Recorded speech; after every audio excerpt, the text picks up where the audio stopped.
तो आज हमारा लेक्चर हम स्टार्ट करते हैं न्यूटन्स लॉ ऑफ मोशन का lecture number 4। In previous lecture में हमने क्या डिस्कस कर रखा है बच्चों? सिर्फ न्यूटन्स लॉ ऑफ मोशन, कितने लॉज दिए थे, फिर उन लॉज पर आधारित कुछ क्वेश्चन, जिसमें मैंने इक्विलिब्रियम पे ज्यादा फोकस किया। इक्विलिब्रियम के बाद resolution of forces, FX zero रखा इक्विलिब्रियम के अंदर।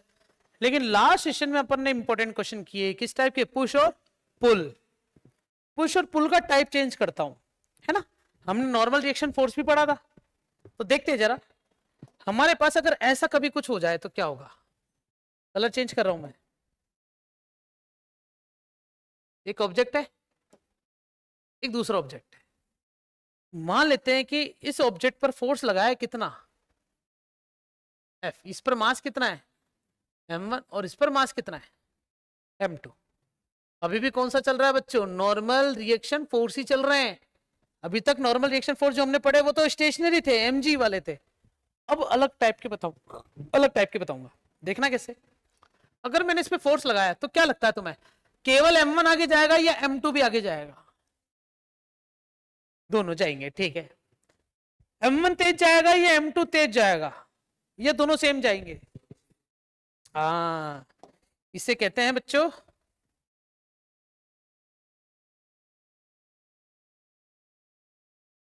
Constraint motion. इसका मतलब होता है कि कनेक्टेड बॉडी जो होती है ना बच्चों, कनेक्टेड बॉडीज, वो क्या करती है? अगर सेम एक्सेलरेशन में मोशन करती है, इफ सेम एक्सेलरेशन में मोशन करती है, तो उससे अपन क्या, कौन सा मोशन कहते हैं बच्चों? कंस्ट्रेंट मोशन कहते हैं। नॉन कंस्ट्रेंट मोशन क्या होगा? जिसमें अलग अलग एक्सेलरेशन होगा।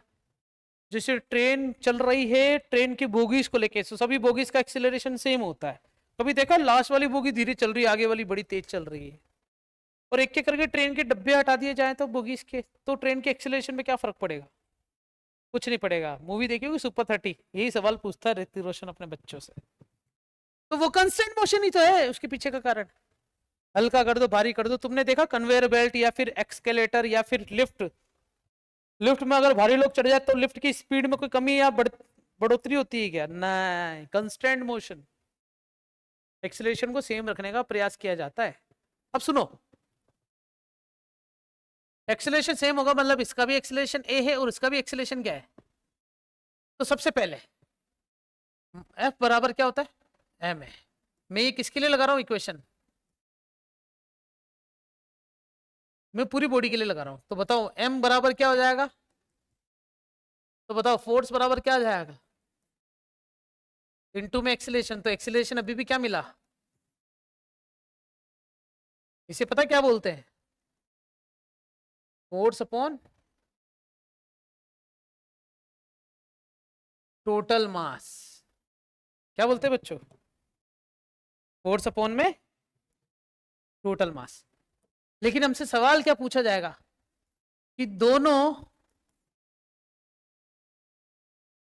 ऑब्जेक्ट का एक्सीलरेशन सेम होने का कारण क्या है? कुछ समझ में आया? दोनों का एक्सीलरेशन सेम होने का कारण क्या है? क्या लगता है? फोर्स तो केवल इस पे लग रहा है, तो इस पर भी सेम एक्सीलरेशन कैसे लग सकता है ना? सवाल समझ में आ गया? तो कहते हैं कि जब इस पर एफ फोर्स लगाया जाता है तो एफ फोर्स है ना इस पार्टिकल पे लगता है। समझ गए क्या? और पता क्या है, ये फोर्स है ना पार्टिकल टू पार्टिकल क्या होगा, ट्रांसफर होता रहेगा। पार्टिकल थोड़ा बड़ा करता हूं, हाँ सही है। ये पहले इस पे ट्रांसफर हुआ, फिर इस पड़ोस वाले पे, फिर इस पे, इस पे, इस पे, इस पे, इस पे। समझ गए क्या? फोर्स ऐसे डिस्ट्रीब्यूट होता है और पता है क्या होता है, इस पॉइंट पर आके ये पॉइंट इसके पास वाले ऑब्जेक्ट के पॉइंट पर फोर्स लगाएगा तो ये एकदम से बोलेगा भैया क्या हो गया, ऐसा कैसे? तो इससे पता है क्या होगा, इससे ये होगा कि ये इस पे करे, अरे ये इस पे करेगा एक्शन, है ना, और ये इस पर क्या लगाएगा। इसीलिए इन दोनों के बीच का जो फोर्स होता है इसे अपन बोलते हैं एफ।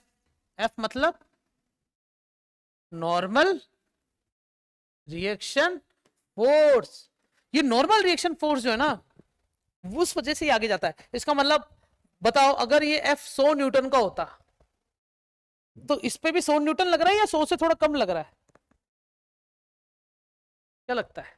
चेक करेंगे कि सेम लग रहा है या कम लग रहा है। ठीक है, तो कहानी मेरी यहां तक तुम्हें समझ में आ चुकी है। तो जब मुझे पता चल गया है कि इनके बीच में नॉर्मल रिएक्शन फोर्स लगेगा और इसी वजह से आगे जा रहा है, तो मैं क्या करूंगा इन दोनों का, बताओ? एक और दो, समझ गए क्या? क्या बनाया? Free body diagram. क्या कर दिया इन दोनों को? बच्चों देखो, यहां पर तो मैं प्रॉपर तरीके से समझा रहा हूं, इसलिए बहुत सारा कुछ लिख रहा हूं। अगले वाले क्वेश्चन में लिखूंगा कुछ नहीं, सिर्फ स्टेप्स फॉलो करेंगे अपन। तो देखो जरा, इसको आगे कौन लेके जा रहा है, लेकिन इसको रोक कौन रहा है, समझ गए क्या? देख लो, ये एफ फोर्स इसको रोक रहा है कि जैसी पार्टिकल से पार्टिकल फोर्स डिस्ट्रीब्यूट होगा तो ये पार्टिकल इसको जैसी फोर्स देगा तो ये बोलेगा कहां, धक्का। तो बोलेगा भैया मैं कुछ नहीं कह रहा हूं, पीछे से धक्का रहा, चल आगे। समझ गए? तो इसे आगे कौन ले गया? Normal reaction force. इसका मास कितना है, इसका मास कितना है, m2।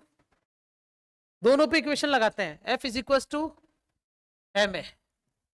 मुझे बताओ एक्सीलरेशन डायरेक्शन यही है क्या दोनों की?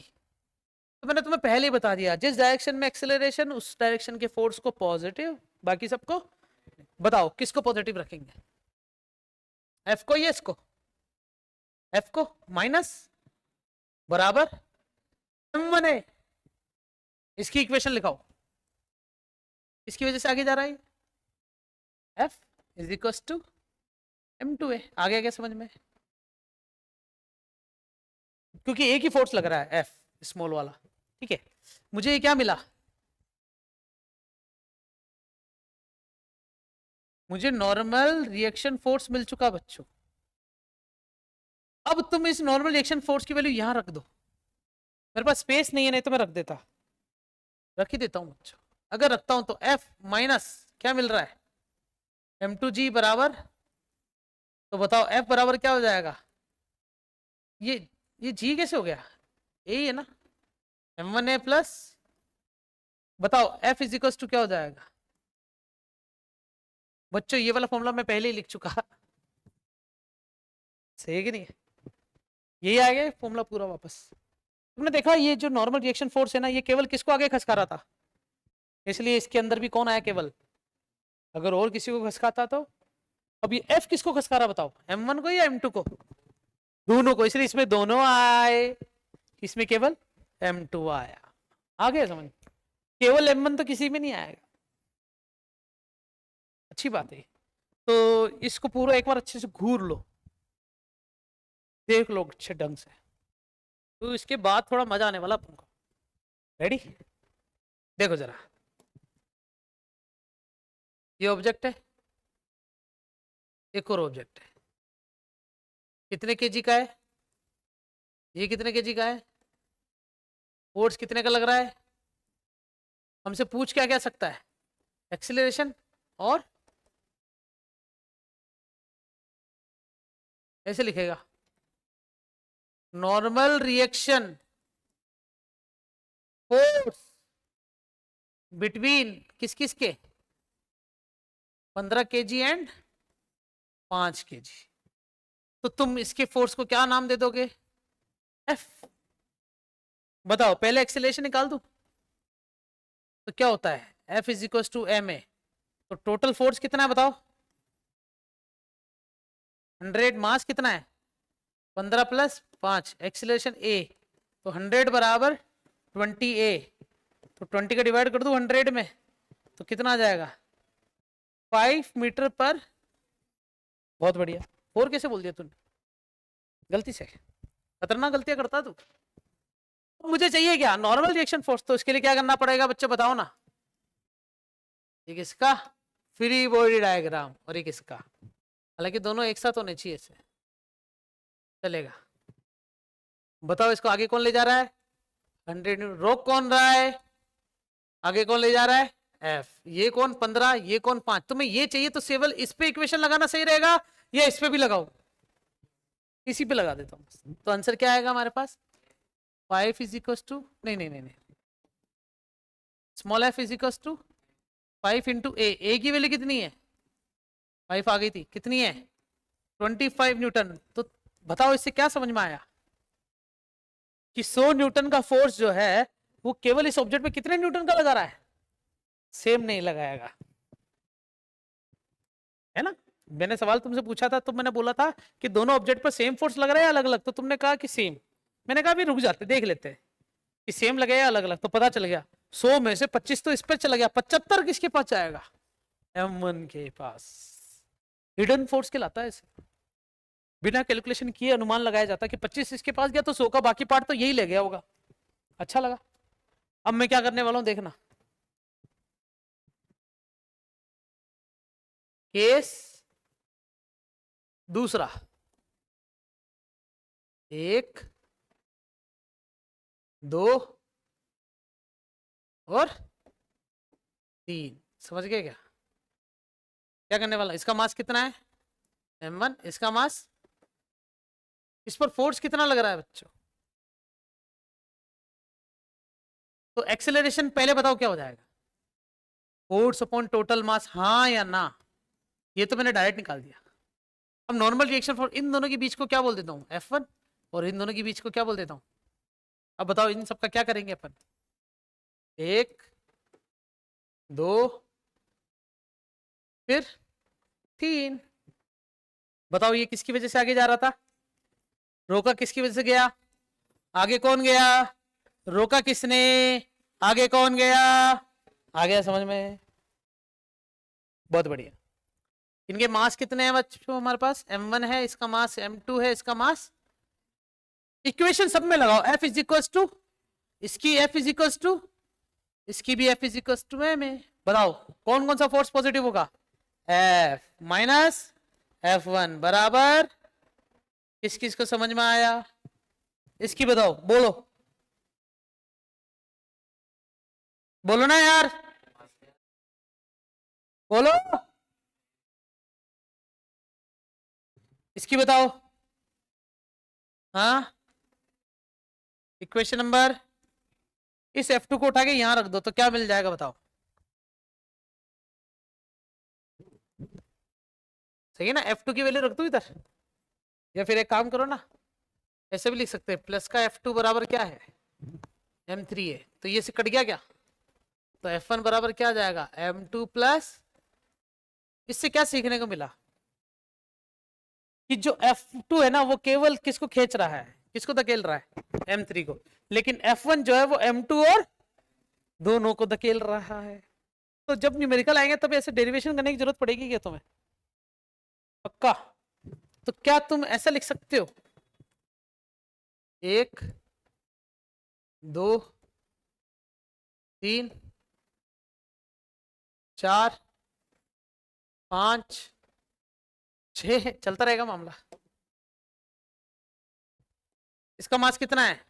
M1 M2 M3 M4 M5 M6। Normal reaction force कितने से धकेला? इसका नॉर्मल, इसका, इसका और इन दोनों का। तो पहले मैं एक्सेलरेशन लिख रहा हूं बच्चों। टोटल फोर्स अपॉन मास कितना आएगा? M1 plus M2 plus M3 plus M4 plus M6। अब पता है नॉर्मल रिएक्शन फोर्स F5 केवल किसको धकेल रहा है? ये F5। F4 किसको धकेल रहा है? M5 और M6 दोनों को। कृष्णा समझ में आ रहा है? F3 किसको धकेल रहा है?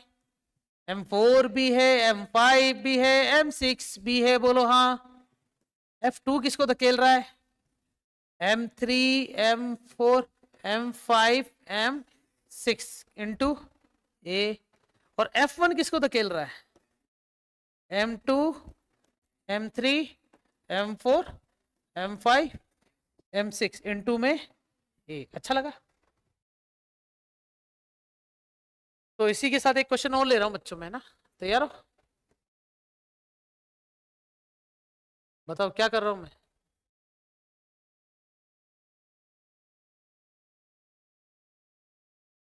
क्वेश्चन है सबका मास कितना है, तो बताओ। फोर्स लगाए तो टोटल फोर्स कितना होगा? m+m+m कितनी बार आ रहा है? तो एक्सेलरेशन कितना आ जाएगा? आया ना, F/6m। तो बताओ इन दोनों के बीच का नॉर्मल रिएक्शन फोर्स जो आएगा F1, उसकी वैल्यू कितनी हो जाएगी? m है। इन दोनों के बीच का फोर्स आएगा F2, उसकी वैल्यू कितनी हो जाएगी? 2m है। इन दोनों का बताओ F3 की कितनी, इसकी बताओ। 4m है। इसकी बताओ 5m है। क्या सबका एक्सेलरेशन पता है अपन को? रख देंगे क्या सबकी वैल्यू? तो देखो जरा, एक्सेलरेशन सब में अगर रखता हूं तो F1 की वैल्यू कितनी आ रही है? m/f/6m। m से m कट गया तो कितना आ रहा है? F/6। इधर आओ, 2m F/6m। m से m कट गया कितना आएगा? 2f/6। तो ये आएगा बच्चों 3f/6, ये आएगा बच्चों 4f/6, और ये कितना आ जाएगा? 5f/6। तो ये कितना हो जाएगा? 6f/6। 6 से कट गया, f आ गया। तो कहते हैं कि अगर सेम मास के ऑब्जेक्ट हो ना तीनों, और उसमें 100 न्यूटन का फोर्स लग रहा है, तो सब में 33 33 33 का चला जाएगा। समझ गए क्या? Equally distributed. इसको 33 जाएगा, इस पर 66 आएगा, समझ गए ना, 66, और इस पर पूरा 100 आ जाएगा, 33.33। तो भी 99.99 ही कवर हो रहा है बच्चों, वो छूट जाएगा कुछ ना कुछ। समझ में आया यहाँ तक? बहुत बढ़िया। तो मेरा एक क्वेश्चन और लेता हूं इसी के अंदर, अच्छा क्वेश्चन लेता हूं। 1 2 3, समझ गए? ये है मेरे पास 10 kg का, ये है मेरे पास 5 kg का, और ये वापस कितना आ गया बच्चों? फोर्स कितने का लग रहा है? 100√2। एंगल कितना है? 45 डिग्री। क्या तुम मुझे इसका एक्सेलरेशन निकाल के दे सकते हो? स्टार्ट करो सब जने। तुम्हें मुझे इसका F1 और F2 भी देना है, और क्या देना है बच्चों? एक्सेलरेशन भी देना है। करो स्टार्ट।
करो बच्चों करो।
अब मेरी बारी। देखो एक्सिलरेशन तो आ रहा बच्चों टोटल फोर्स अपॉन मास है ना। फोर्स कितना लग रहा है 100। कैसे कंपोनेंट किए होंगे, जहां एंगल बनता है वहां कोस थीटा, जहां नहीं बनता वहां साइन। तो बताओ कोस 45 की वैल्यू 1/√2 तो कितना आया 100 अपॉन टोटल मास कितना है 10, 5 और 10 कितने हो जाएंगे। किस किस का आ गया बच्चों 4 मीटर पर सेकेंड स्क्वायर। अब तुम्हें चाहिए ना अगर F1 तो इक्वेशन केवल इसी की लगाओ। वैसे तुम्हें पता है F1 बराबर होगा क्या 10 इंटू ए, अरे सीधा आंसर कितना जाएगा 10 है। और F2 की वैल्यू कितनी आएगी पता है 5 और 10 15 है। ए की वैल्यू रखो बच्चों 4, तो ये तो हो गया 40 न्यूटन। और यहाँ पे भी 4 रखो तो कितना आ जाएगा, सही है क्या। तो 60 और 40 मिलके कितना हो रहा है, सही है। अच्छा लगा ये क्वेश्चन, तो बढ़िया है इस टाइप के क्वेश्चन। ये तो हुए बच्चों किसके नॉर्मल रिएक्शन फोर्स के। अब मैं थोड़ा सा इसमें लेके घुसता हूँ किसको बच्चों सेकंड टाइप का जो फोर्स है। वैसे थर्ड हो गया, पुश पुल और नॉर्मल के बाद थर्ड होना चाहिए, लेकिन मैं इसको सेकंड नाम दे रहा हूं। क्या नाम, टेंशन फोर्स। रेडियो सब जने टेंशन फोर्स के अंदर अजम्पशंस तुमने पहले भी देख लिए थे बच्चों, पता है क्या क्या। इनएक्सटेंशिबल मतलब खिंचनी नहीं चाहिए स्ट्रिंग, पहली बात। अनस्ट्रेचेबल भी बोल सकते हैं। दूसरा क्या होनी चाहिए मासलेस, है ना। तो जैसे मान लो कि हमारे पास एक ऑब्जेक्ट है ऐसे और एक और ऑब्जेक्ट है ऐसे, ठीक है। और दोनों ऑब्जेक्ट में ना एक दूसरे को किससे बांध रखा है, एक रस्सी से बांध रखा है। और यहां पर क्या हुआ बच्चे फोर्स से खींच दिया जाए, ये M1 मास और ये कहते हैं कि जब इसको खींचता है ना तो इस पॉइंट पर इसका तनाव उत्पन्न होता है। तनाव मतलब टेंशन। इस पॉइंट को भी खींचेगा तो ये इस वाले पॉइंट को खींचेगा, समझ गए क्या। ये इस वाले पॉइंट को खींचेगा, ये इस वाले पॉइंट को खींचेगा, ये इस वाले पॉइंट को खींचेगा। ऐसे चलते चलते यहां पहुंच जाएंगे क्या। और ये पॉइंट इससे बंधा हुआ है तो ये इस पूरी रस्सी को खींचेगा। लेकिन ये रस्सी खींचना नहीं चाहिए कि इस रस्सी को कौन रोकेगा। तो इसलिए टेंशन टी जो होता है वो दोनों डायरेक्शन में होता है, समझ गए क्या। फिर इसी के साथ M2 को खींचते खींचते ये M2 को भी ले जाएगा, इसलिए दोनों का एक्सीलरेशन कहां चला जाएगा, इस तरफ।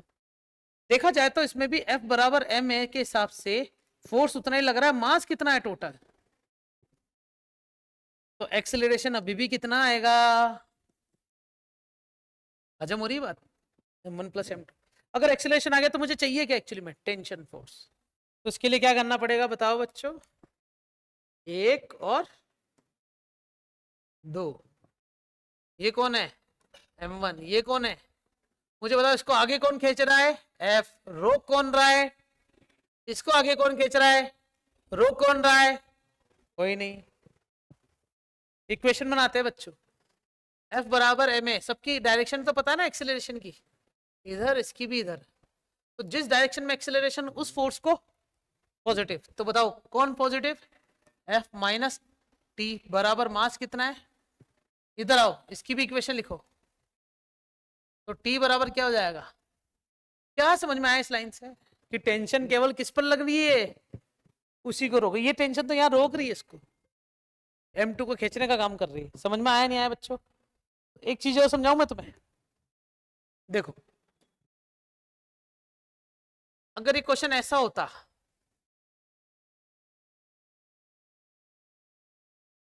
समझ गए होंगे तुम किस टाइप की बात कर रहा हूं मैं। इसको ऐसे बांध दिया तो ऐसे बांध दिया, लेकिन इसको खींचा अलग फोर्स से जा रहा है, सही है। कौन सा फोर्स है F। तो रस्सी कितनी है टोटल, ये इसको रस्सी मत मानना, ये तो फोर्स है।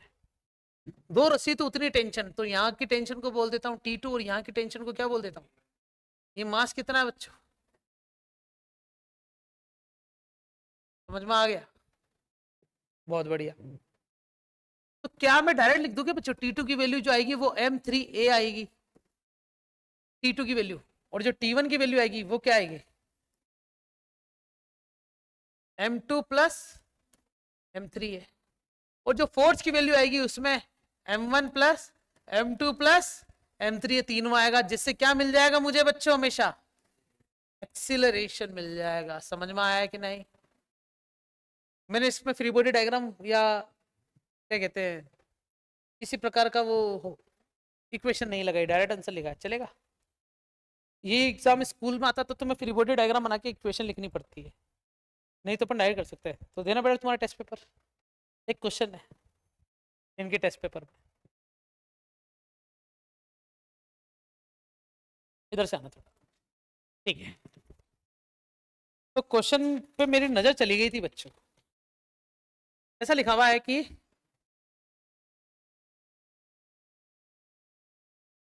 ऐसे 3 ऑब्जेक्ट बना रखे हमारे,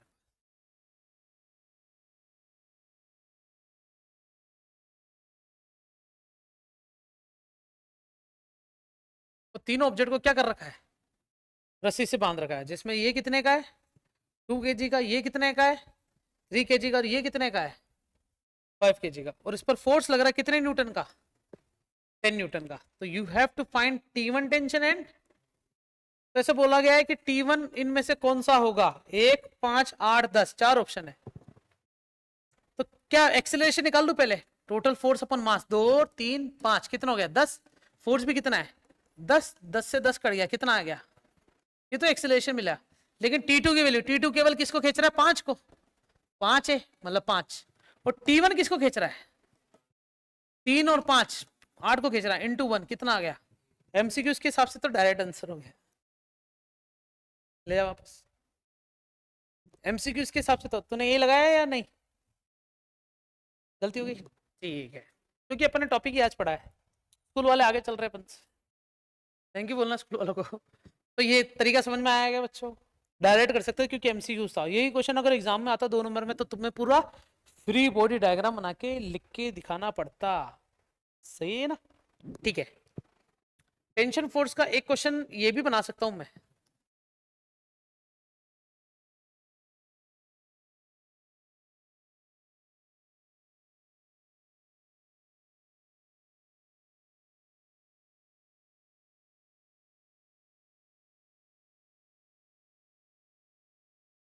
दो, 3, 4, 5, समझ गए क्या? उस सबको एक रस्सी से बांध दिया और आगे एक फोर्स से खिंचवा दिया, चलेगा?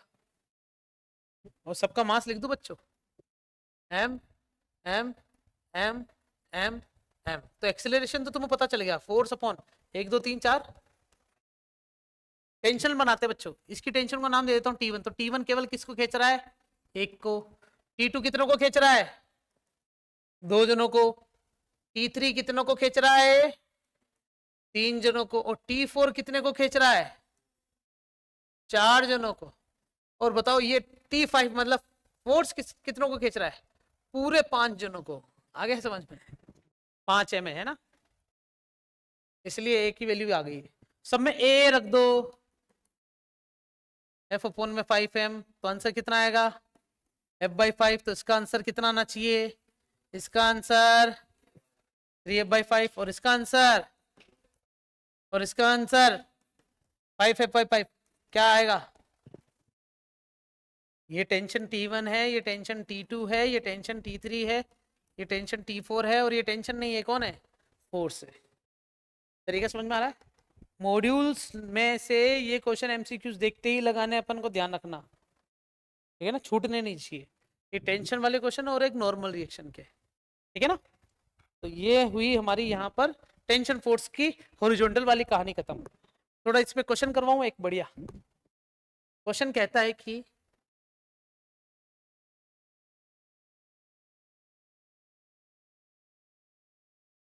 समझ गए क्या? वही 10 kg का ऑब्जेक्ट है और ये कितने का है? 5 kg का। इस पर फोर्स कितना लग रहा है? 100 न्यूटन। एंगल कितना है? 37 डिग्री। बताओ जरा, एक्सीलरेशन भी बताओ, और इस वायर में लगने वाली क्या बताओ बच्चों? टेंशन बताओ। तुम्हारी बारी।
हो गया? फ्रैक्शन में वैल्यू आ रही है, फ्रैक्शन में दे देना ना, पॉइंट में मत निकालना आंसर।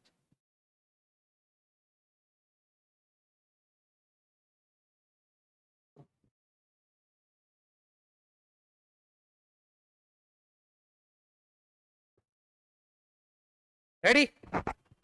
मेरी बारी। सबसे पहले एक्सीलरेशन होता है टोटल फोर्स अपॉन में टोटल मास। कहते हैं कि इसके कंपोनेंट आएगा 100 cos 37। ये तो साइन 37 3/5 होता है, तो ये तो 4/5 हो जाएगा। 5 दूनी 10। आंसर कितना आया? बहुत बढ़िया। तो एक्सीलरेशन हो गया 80 डिवाइडेड बाय 10 और 5 15। काटना चाहो तो काट दो। 5 एकम 5 छंग 30 5 16/3 एक्सीलरेशन आया। अब तुम्हें टेंशन चाहिए टी। टी केवल 10 को खींच रहा है, तो टी बराबर आ गया 10 है, तो 10 इंटू 16/3 आंसर आ गया 160 डिवाइडेड बाय 3 न्यूटन। किस किस को आ गया? रुका है कृष्णा? ठीक है ना? तो ये हुई टेंशन वाली बात। अब थोड़ा सा 50 पेजेस खत्म हो चुके हैं, तो अपन अब इसको सेव कर देते पहले तो। और स्पेशल टाइप के क्वेश्चन अपन नेक्स्ट सेशन में करेंगे, जिसमें आएगा pulley and mass system. Pulleys आ जाएगी उसके अंदर, पुलिस नहीं, पुल्ली एंड मास सिस्टम। यहां तक का सारा कंप्लीट करके दिखा दोगे मुझे अब तो? ठीक है ना? कल मिलते हैं नेक्स्ट सेशन में। Thank you so much.